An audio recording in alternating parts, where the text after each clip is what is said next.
อนเป็นวัดร้างโบราณสืบสาน2524พระมหาราชครูเกษราปัญญาปรมาติกาจารย์จากวัดดับภัยเชียงใหม่สืบสานเวลาผ่าน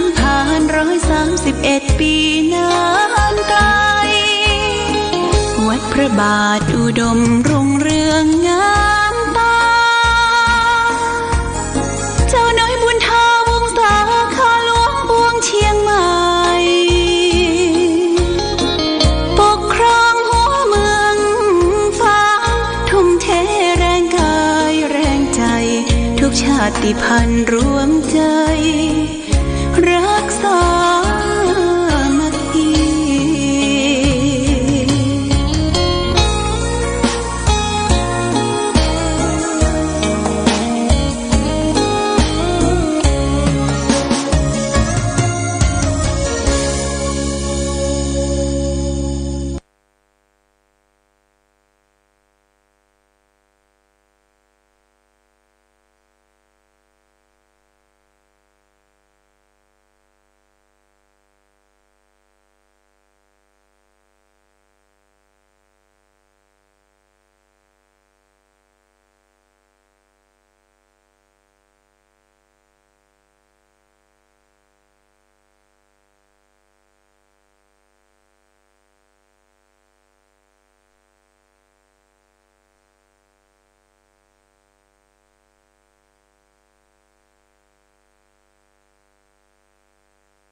เจริญสุขศรัทธาสาธุชนญาติโยมท่านพุทธบริษัททั้งหลายวันนี้รายการธรรมประทีปส่องต่างก็ได้มาพบปะกับพ่อแม่พี่น้องศรัทธาสาธุชนญาติโยมแห่งครั้งหนึ่งวันนี้เป็นวันพฤหัสบดีที่26เดือน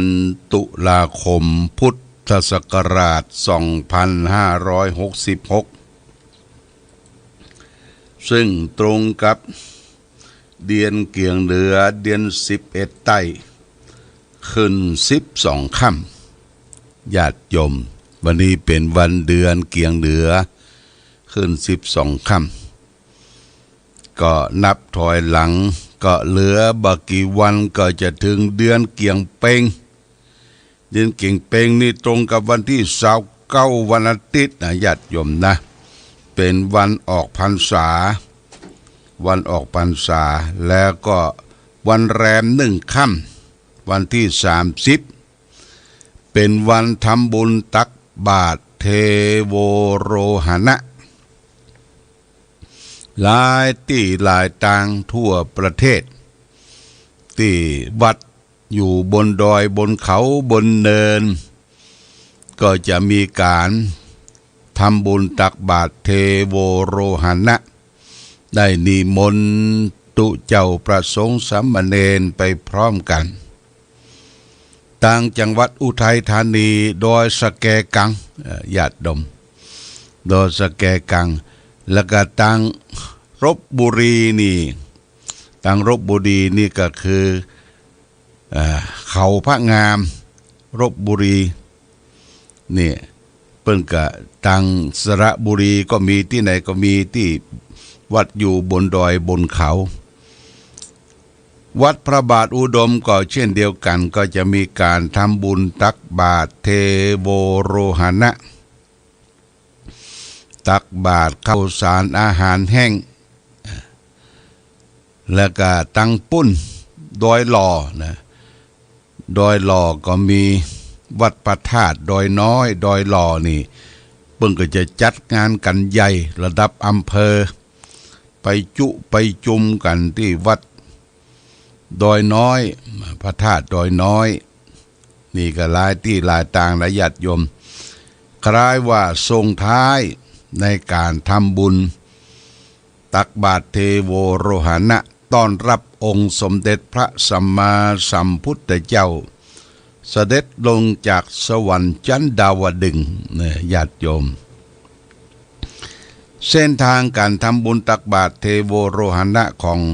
อำเภอฝางของวัดพระบาทอุดมนี่ก็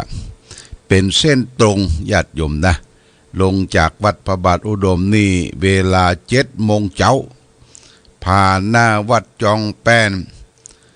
ผ่าน4 แยกแล้วก็ผ่าน4 แยกพระนางสามผิวตรงผ่านไปหน้าที่ว่าการอำเภอก็ไปตึกแค่ที่หน้าธนาคารกสิกรไทยแล้วก็ปิกละญาติโยมมันเป็นเส้นทางวัฒนธรรมเส้นทางวัฒนธรรมที่ทางเทศบาลเปิ้นได้จัดวันติดวันหยุดถนนคนเดินเนี่ยมันสะดวกสบายเพราะไปที่อื่นที่ไกลล่ำไปนี่ก็ญาติโยมเรื่องรถเรื่องรางเรื่องหยังก็บ่ค่อยสะดวกเพราะขบวนนำพระสงฆ์องค์เนรนั้นจะมีรถพระพุทธรูปองค์ทรงบาทอุ้มบาทแล้วก็อยู่ในบนรถเข็น4 ล้อแล้วก็บาทรอบองค์พระพุทธรูปนี่มี8 แก่น 9 แก่นถึงองค์พระพุทธรูปอันนี้ญาติโยมก็สามารถที่จะเอาปัจจัยสตุ้งสตางค์ใส่ที่หั่นเป็นเหรียญเป็นแบงค์เป็นอย่างแล้วแต่ดอกไม้ธูปเทียนถัดนั้นมาเขาก็ได้ใส่ข้าวสารอาหารแห้งแด่ภิกษุสามเณรจำนวน99 รูปญาติโยมเตรียมไว้นี่ตั้งบุญตักบาตรวันที่30เนี่ยวันจันทร์ที่30เดือนตุลาคมออกพรรษาแรม1 ค่ำพ่ำว่าเป็นการทำบุญตักบาตรเทโวโรหณะญาติโยมวันนี้เป็นวันที่26วันพฤหัสบดีเป็นวันสุดท้ายในการสอบนักธรรมประจำปีนักธรรมที่สอบนั่นก็คือนักธรรมชั้นตรีญาติโยมพระสงฆ์องค์เนรในทั่วอำเภอฝางก็ได้มาสอบที่สนามสอบวัดพระบาทอุดมน้ำบ่อสาวาวัดพระพุทธบาทอุดมซึ่งเป็นสนามสอบประจำอำเภอผ่านพ้นไปได้3 วันนี้เป็นวันสุดท้ายนี่ก็มีเจ้าภาพถวายภัตตาหารก็คือท่านพระครูขันติสราภิลักษ์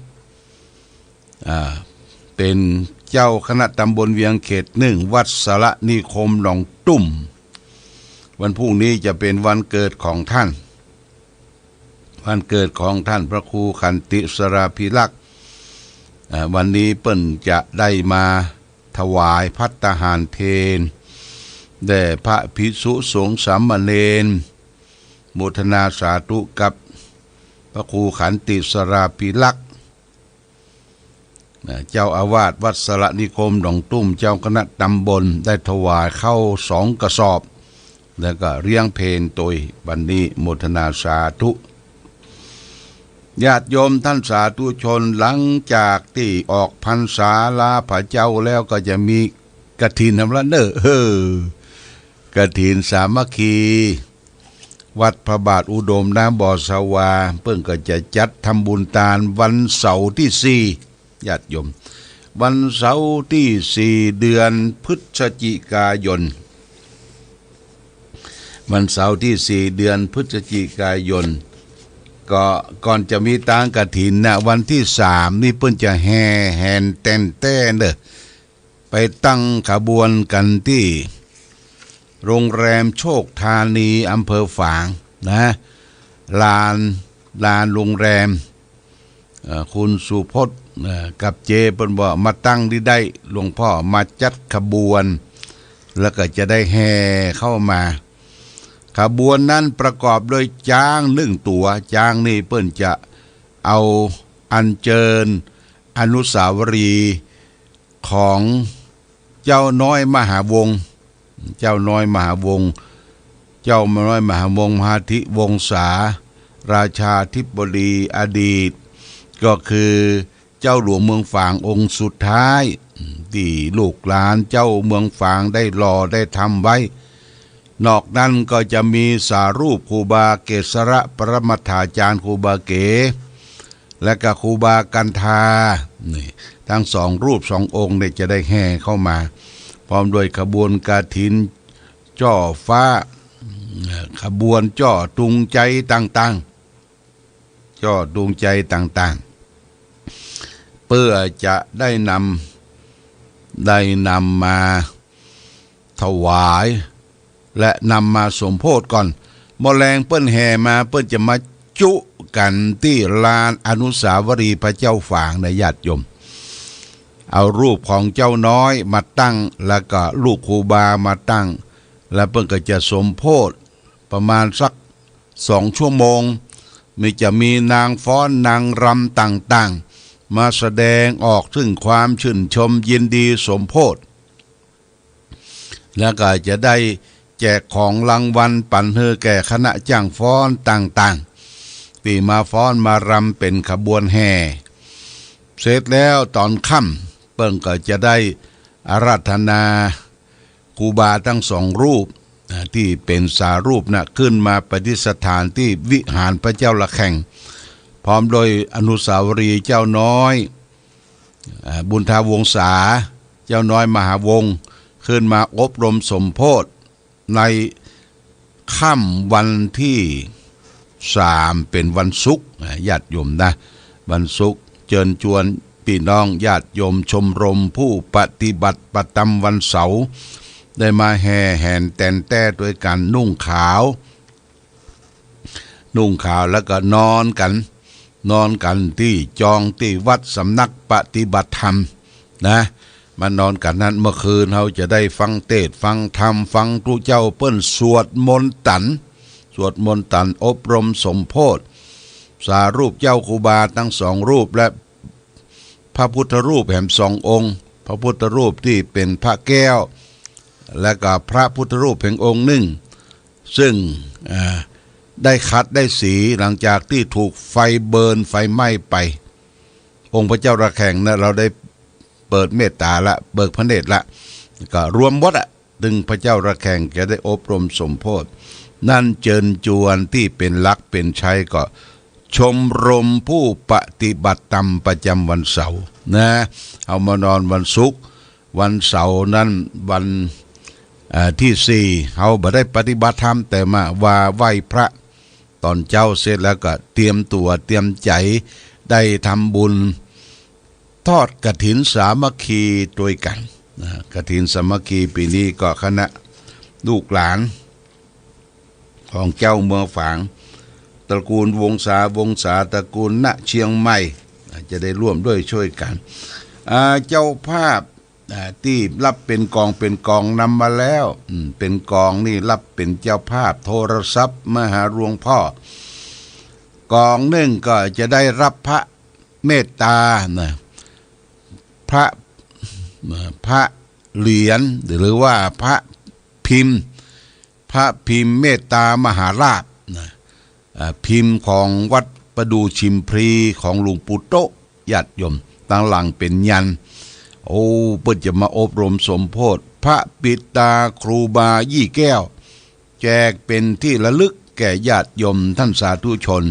สำหรับผู้ที่ได้ให้ได้หอมรับกฐิน1 กอง500 บาทนี่โมทนาสาธุคุณกนกพิชัยนาร้านนานาพาณิเอา9 กล่อง9 กล่องแล้วจะเอาซองไปแจกแหมได้เท่าไรก็จะฮืออันพระไปเท่าอันเนาะ9 กล่อง9 องค์และยอดจากนั้นปัจจัยมาเพิ่มแหมก็จะได้ไปแจกไปลูกไปหลานเป็นการที่ให้ลูกหลานได้สืบสานได้ไหวพระได้ติดคอห้อยคอก็คือพระปิตามหาราชครูบายี่แก้ว72ต่อไปก็นายสงวนสุทธเสนาบ้านเต่าดิน2 กอง1,000 บาทแม่มีพินชัยโยภาสปางปอย1 กอง500 บาทแม่อามโกดคำปางปอย1 กอง500 บาทแม่อีคำจ้อยปังปอย50 บาทนายหน่อยคำจ้อยปังปอย20 บาทแม่อุ้ยก้อนแป้นห้างต่ำแม่อุ้ยแก้วก้อนแป้นห้างต่ำ1 กอง500 บาทนางสาวพันนีเขื่อนแก้วบ้านห้างต่ำ1 กอง500 บาทป้อหมออินทร์แม่จงดีเชื้อกันทา2 กอง 1,000 บาทคุณครูที่รินรัตนดาวททิตะชัญญบูรณ์1 กอง500 บาทแม่แสงล่าทาโทน1 กอง500 บาทแม่สีนวลสิทธิวัง1 กอง500 บาทแม่จันทรีสุขา1 กอง500 บาทแม่คำน้อยสุปัญญา1 กอง500 บาทแม่นิทเนศสวรรณีสวรรยณียาที1 กอง500 บาทแม่ทองสายทิยศ1 กอง500 บาทคณะศรัทธาวัดป่างปอย1 กอง500 บาทพ่อกำนันทวีแม่กำนันสุนาคำผีละ1 กอง500 บาทนะอันนี้ก็ได้บริจาคให้หอมกันมาแล้วต้องขออนุโมทนาสาธุกับญาติโยมท่านสาธุชนทั้งหลายที่ได้ร่วมกินร่วมทานเป็นเป็นการที่จะทำบุญทอดกฐินสามัคคีในครั้งนี้โดยขอโมทนาสาธุมาณโอกาสนี้บุญกุศลที่เราได้บำเพ็ญเนี่ยครั้ง1 ปี1นะทอดกฐินเนี่ยญาติโยมนะครั้ง1 ปี1นี่ก็เราก็จะได้ทำบุญใหญ่ร่วมกันเป็นสามัคคีธรรมยึงขออนุโมทนาสาธุกับทุกท่านมาณโอกาสนี้โดยวันนี้ได้มาพบก็บลละยังธรรมะที่จะได้ฝากวันนี้เอาเรื่องทิศที่เหลือมามาจ่าให้แก่ศรัทธาญาติโยมท่านสาธุชนทั้งหลายแต่ว่านี้เอาเรื่องของบ่าวไพร่เจ้านายบ่าวไพร่มามาจ่าวันนี้เป็นทิศสุดท้ายก็คืออุปริมทิศคือทิศเบื้องบนสมณพราหมณ์คือนักบวชกุลบุตรพึงบำรุงด้วยสถาน5นะเขาจะบำรุงพระเจ้าพระสงฆ์สมณชีพราหมณ์นี่เป็นหน้าที่ของพุทธศาสนิกชนทั้งหลายว่ากุลบุตรกุลธิดาจะบำรุงสมณพราหมณ์1ด้วยกายกรรมคือทำอะไรก็ประกอบด้วยเมตตา2ด้วยวจีกรรมคือพูดอะไรก็ประกอบด้วยเมตตา3ด้วยมโนกรรมคือคิดอะไรก็ประกอบด้วยเมตตา4ด้วยความเป็นผู้ไม่ปิดประตูคือไม่ได้มิห้ามไม่ให้เข้าในบ้านเรือน5ด้วยให้อามิสทานนี่เราและท่านทั้งหลายเราจะบำรุงพระเจ้าพระสงฆ์ครูบาอาจารย์สมณชีพราหมณ์พระพุทธเจ้าสอนไว้มี5ประการด้วยกายกรรมคือทำอะไรก็ประกอบด้วยเมตตาแสดงออกถึงกายกายกรรมคือการกระทำทางกายเนี่ยเฮ เฮาทำกับครูบาอาจารย์พระเจ้าประสงค์ทำด้วยเมตตานะญาติโยมจะไปทำอย่างด้วยเกิดความรำคาญ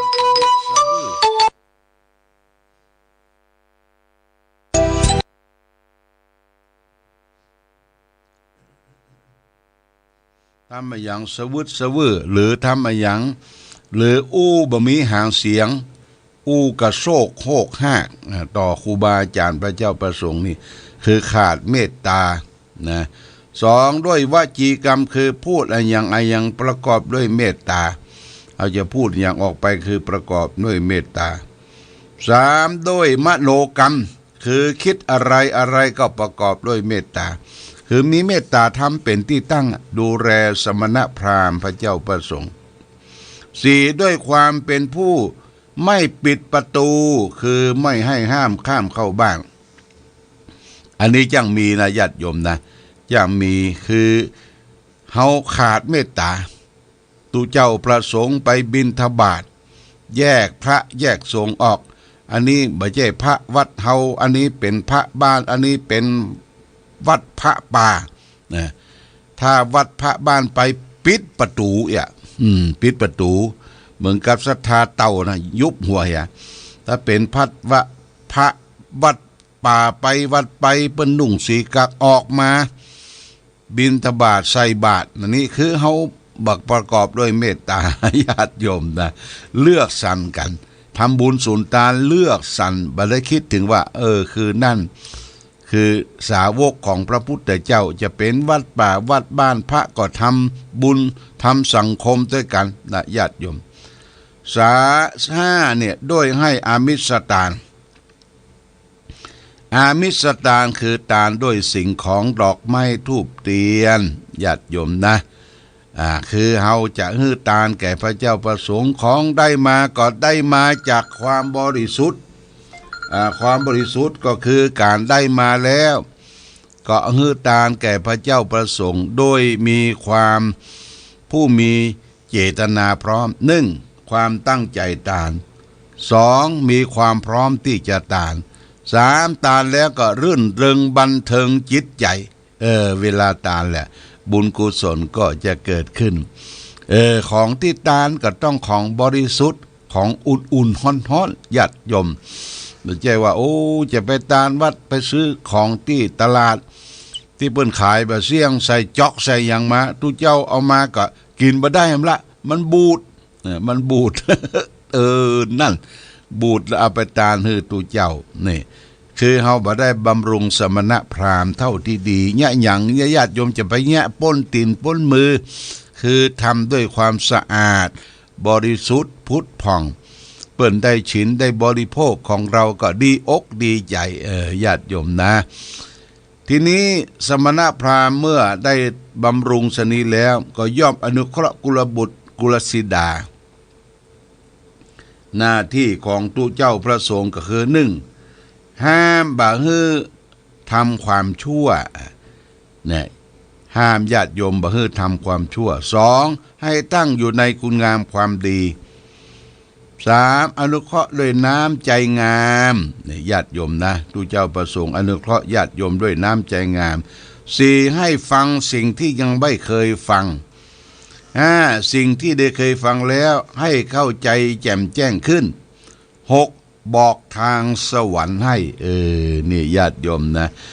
ห้ามบักทำความชั่วนี่พระสงฆ์ตุเจ้าที่เป็นผู้นำทางจิตทางวิญญาณเปิ้นออกทางวิทยุกระจายเสียงเทศที่ไหนก็สิ่งแรกก็คือตั้งความปรารถนาดีแก่ญาติโยม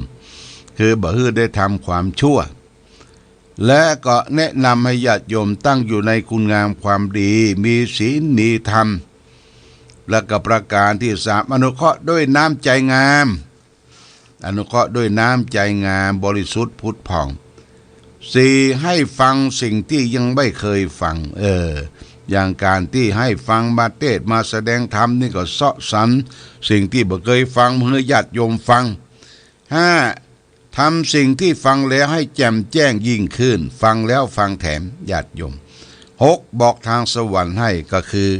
บอกทางสวรรค์ให้แนะนำทำบุญสุนทาน